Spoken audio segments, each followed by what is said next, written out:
Assalamualaikum warahmatullahi wabarakatuh. Perkenalkan, nama saya Fadli Azizan Syamila dengan NIM 2004011110047. Pada kesempatan kali ini, saya ingin menyampaikan materi dan juga hasil temuan saya setelah saya melihat dan mereview suatu jurnal mengenai skill komunikasi.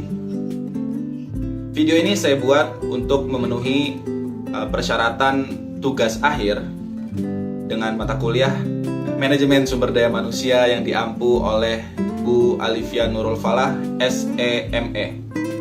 Ini dia. Kalau Anda ingin sukses, yang Anda harus punya adalah kemampuan untuk komunikasi.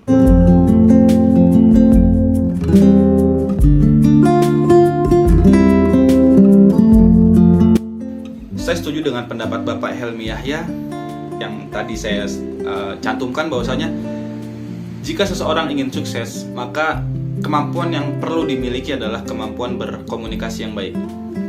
Mengapa? Karena komunikasi merupakan dasar dari interaksi antar manusia.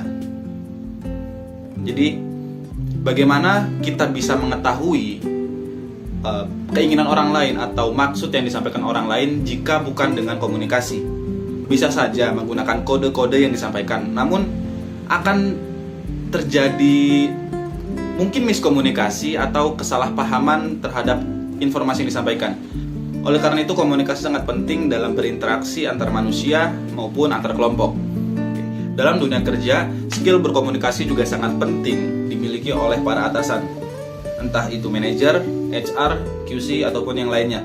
Mengapa sangat penting? Karena dengan skill komunikasi yang baik, para atasan dapat menyampaikan instruksi dengan baik kepada para bawahannya untuk mengerjakan sesuatu dengan baik juga. Nah, skill komunikasi ini juga berperan penting dalam membantu efektivitas dan juga kinerja para pegawai dalam suatu perusahaan. Selain untuk para atasan yang harus memiliki skill berkomunikasi yang baik, para bawahan juga sebaiknya memiliki skill berkomunikasi yang baik guna berkomunikasi dengan rekan kerjanya maupun komunikasi antar divisi.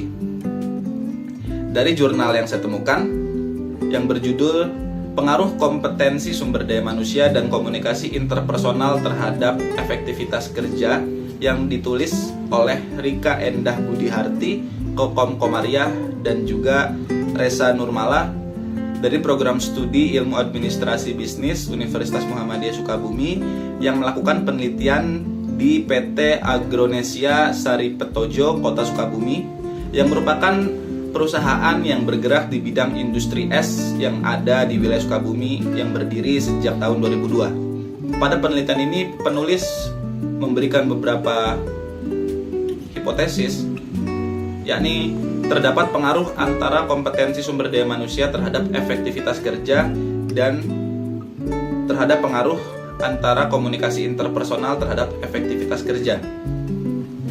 Hasil yang didapatkan dari penelitian ini yaitu tidak adanya pengaruh dari kompetensi sumber daya manusia terhadap efektivitas kerja, dengan hasil T hitung sebesar 2,579 dan T tabel sebesar 2,032, yang berarti tidak adanya pengaruh signifikan antara kompetensi sumber daya manusia terhadap efektivitas kerja.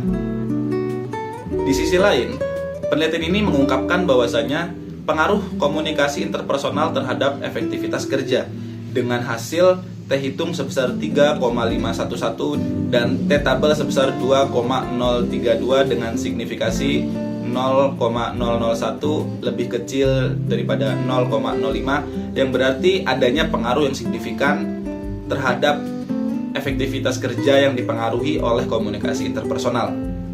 Baik, sebelum saya tutup video ini, saya ingin membagikan beberapa tips yang baik untuk digunakan ketika berkomunikasi. Komunikasi yang efektif merupakan komunikasi yang dapat dipahami satu sama lain dengan maksud dan informasi yang didapatkan adalah sama. Untuk membangun komunikasi yang efektif, yang harus diperhatikan pertama kali adalah kejelasan. Apa yang ingin kita sampaikan, apa yang ingin kita bicarakan, atau informasi apa yang ingin kita berikan kepada orang lain, itu perlu untuk diberikan kejelasan terlebih dahulu. Jangan sampai orang yang mendengar informasi yang kita sampaikan mendapatkan kesalahpahaman atas apa yang didapatkan. Setelah kejelasan maksud yang ingin disampaikan, selanjutnya ada ketepatan. Ketepatan ini bisa dalam memilih bahasa, memilih kata, diksi, ataupun ketepatan dalam memilih intonasi nada.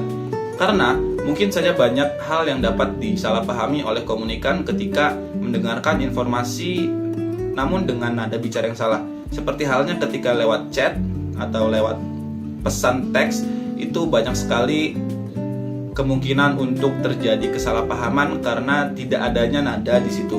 Bisa saja kita bertanya, nggak apa-apa kok, tapi dimaknai dengan nggak apa-apa kok, kayak bete gitu ya kan. Yang selanjutnya adalah konteks. Konteks sangat diperlukan untuk mendapatkan komunikasi yang efektif, karena jika kita berbicara atau sedang berkomunikasi dengan orang lain, kemudian kita tidak mengetahui konteksnya, kita akan mendapatkan kesalahpahaman atas apa yang disampaikan. Seperti halnya, saya nggak bisa jalan. Konteks yang dimaksud oleh komunikator adalah, saya tidak bisa jalan karena motor saya sedang dipinjam oleh teman. Namun komunikan dapat mengartikan bahwasanya, saya tidak bisa jalan, oh ini mungkin kakinya sedang sakit, atau oh ini mungkin sedang terjadi sesuatu pada dirinya, seperti itu. Jadi konteks sangat penting dalam komunikasi yang efektif. Selanjutnya adalah flow atau alur. Untuk mendapatkan komunikasi yang efektif, alur sangat diperlukan ketika menyampaikan informasi. Saya kasih contoh, jika ingin menembak lawan jenis, kalau kita langsung bilang, mau nggak kamu jadi pacar aku? Itu kemungkinan diterimanya sangat kecil, kecuali Anda ganteng atau Anda cantik. Tapi kalau komunikasinya sesuai, alurnya baik, seperti udah dari dulu aku sebenarnya naksir sama kamu, kamu tuh baik orangnya, aku nggak mikirin kamu setiap malam, bisa jadi ada kemungkinan untuk diterima. Tapi ya walau alam, kalau semisal kamu ganteng, kamu cantik, kamu aman. Yang selanjutnya adalah budaya atau culture. Dalam berkomunikasi, penting budaya juga dipertimbangkan untuk mendapatkan komunikasi yang efektif. Contohnya seperti di Jakarta, yang mayoritas menggunakan bahasa Indonesia dalam berinteraksi sehari-hari, kemudian pindah ke Jawa, akan mengalami shock culture atau kebingungan dalam hal komunikasi. Contohnya saya asalnya dari Tangerang. Saya pas awal-awal ke Jawa ini, ke Malang ini, saya mendapatkan beberapa hal yang ternyata beda ya gitu. Nah, setelah saya cukup lama di sini, akhirnya saya dapat mempelajari budaya dan juga kebiasaan-kebiasaan yang dilakukan oleh warga sekitar. Contohnya, di Jakarta, sepeda motor itu kita menyebutnya motor. Namun kalau di Malang atau di Jawa pada umumnya, sepeda motor disebut sepeda.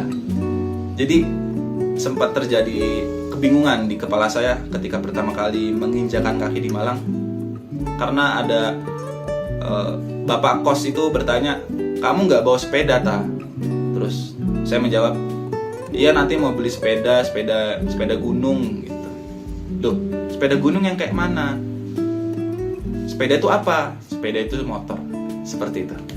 Terima kasih, itu tips dari saya untuk mendapatkan komunikasi yang efektif. Sekian, saya Fadli Semila. Sampai jumpa.